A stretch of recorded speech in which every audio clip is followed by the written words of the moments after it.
Sa malaming alaga na si Lino, mamimiss ka namin Lino. Nagulat kami sa biglaang pag-run away mo kaninang madaling araw dahil sa ayun sa nakakita sa'yo, nilapa ka ng aso na pitbull, kaya yun ang sanay ng pagkamatay mo. Sorry, hindi ka namin napagtanggol dahil tulog pa kami. Malungkot man para sa amin, pero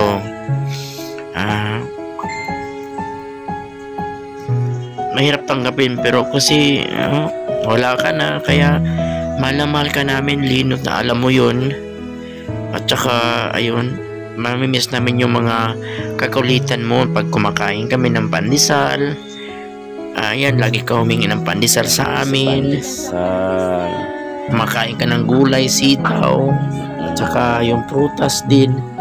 Kaya nakakalungkot lang kasi wala ka na. Kung sana kung nagising ako ng oras na yun na nilalapa ka na ng aso, siguro may pagtanggol pa kita. Lino, ayan, namimiss ko yung pagkikis mo sa akin dahil napakalambing mong pusa. Kahit anong balibag-balibag sa'yo, kung anong hindi ka talaga nangangagat, hindi ka nangangalmot. At saka nung nagkasakit ka, na-survive mo yun, binilang kita ng gamot. At saka ayun, basta sayang lang ang aga mo, iuwi pa sana ka sa Cavite. Order na sana ako ng cage na pag biyahe namin kasama kita, kasama ka na namin sa Cavite pagbalik at saka papunta. Kaso wala ka na.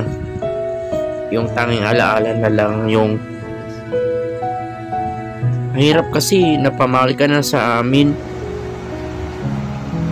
na pag na survive mo nga yung nagkasakit ka na halos hindi ka na kumain, tapos nung gumaling ka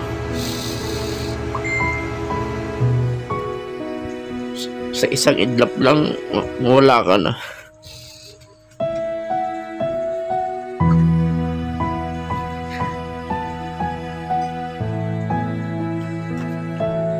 Paalam sa'yo Lino.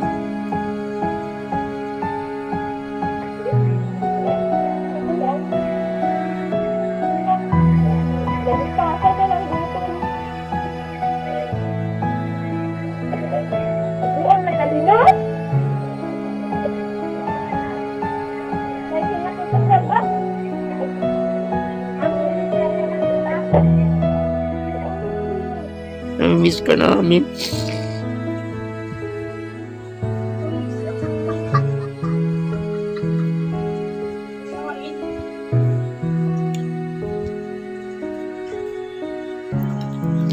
Kaya ayaw ko na mag-alaga ngayon kasi sobrang mahal ka namin.